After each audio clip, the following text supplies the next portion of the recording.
Um, I think an example of where this sort of thing is working better for different reasons is occurring on the north coast of Honduras, specifically on the shore from the Cayos Cochinos marine protected area, which was established again in the 1990s thereabout.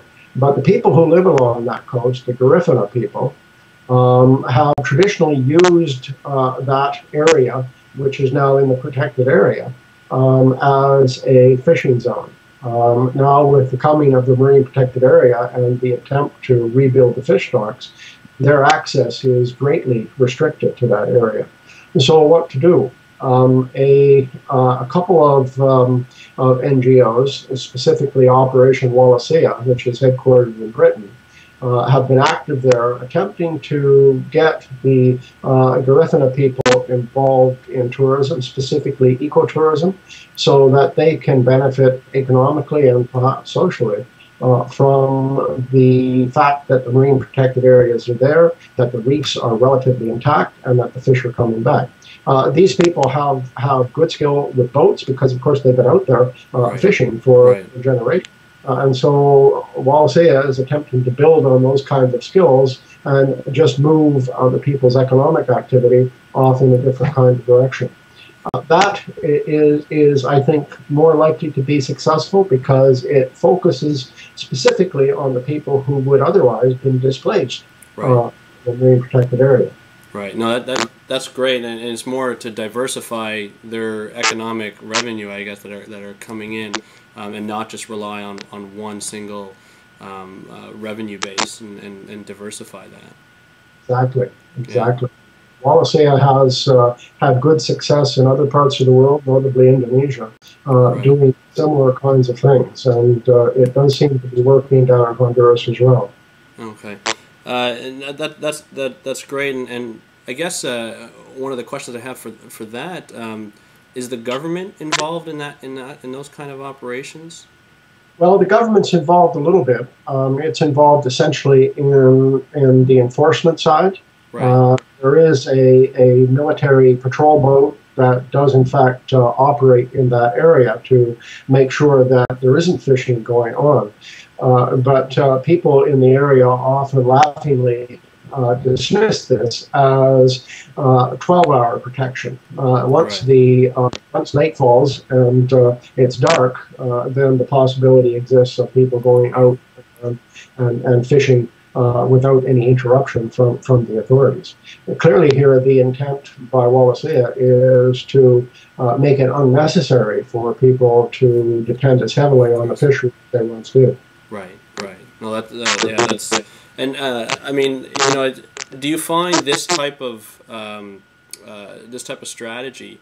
Do you find it works best with a lot of sort of local people who depend on more fish for sustenance, rather than you look at stakeholders, such as companies and corporations who handle commercial fishing more, I guess, in developed countries and some undeveloped countries. What type of strategy would you recommend in that situation when you're dealing with stakeholders where corporations are involved, and essentially traditionally what's thought is the bottom line exists. That's the only thing. They don't really, they may not care too much about the environment, although they depend on it for their livelihood. But when you compare the local community, I guess, are just looking for sustenance, and the corporate community that's looking for essentially a bottom line and always growing and growing and growing. How would you recommend? What type of strategy would you use, or have been used, to accommodate them and to really bring them in the process and get them agreeable to conserving?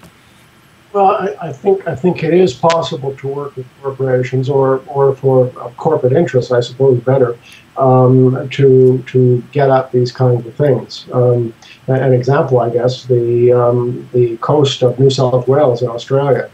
When the New South Wales government was developing its coastal management strategy, which included marine protected areas, the whole issue of the commercial fishery was, of course, one of the issues that they bumped headlong into.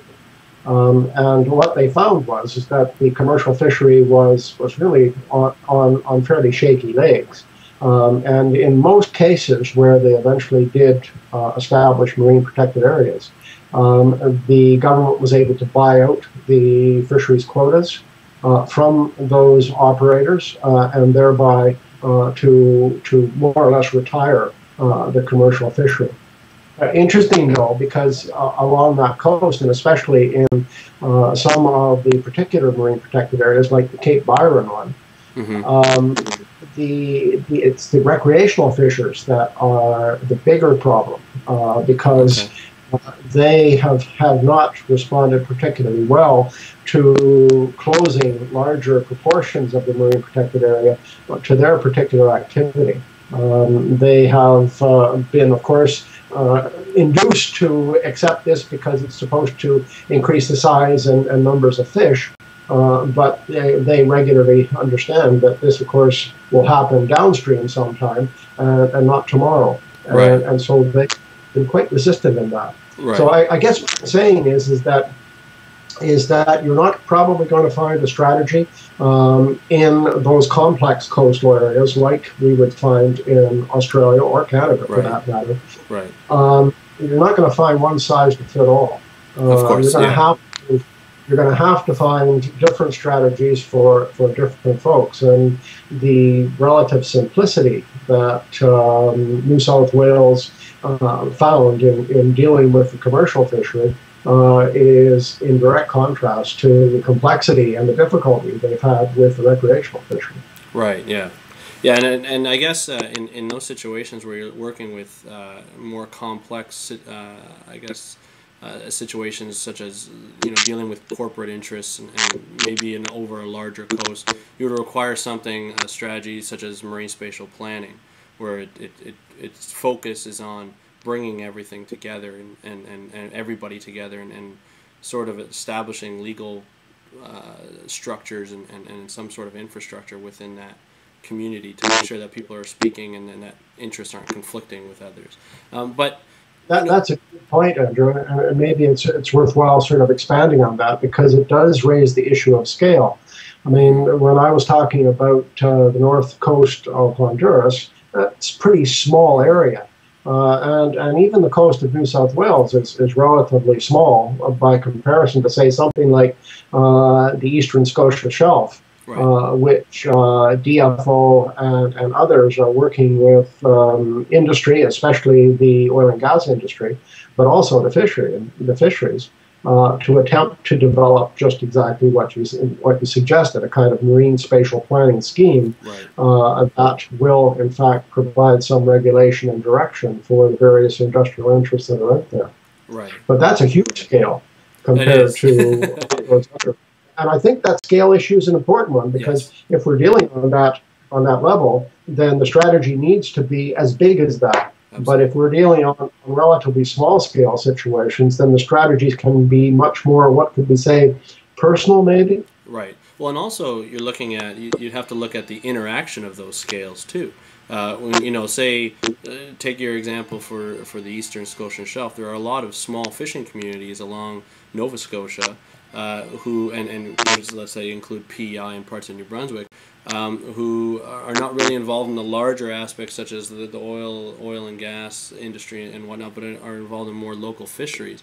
But that interaction of scale, I don't think has really been addressed yet, and I think that's something that's extremely important.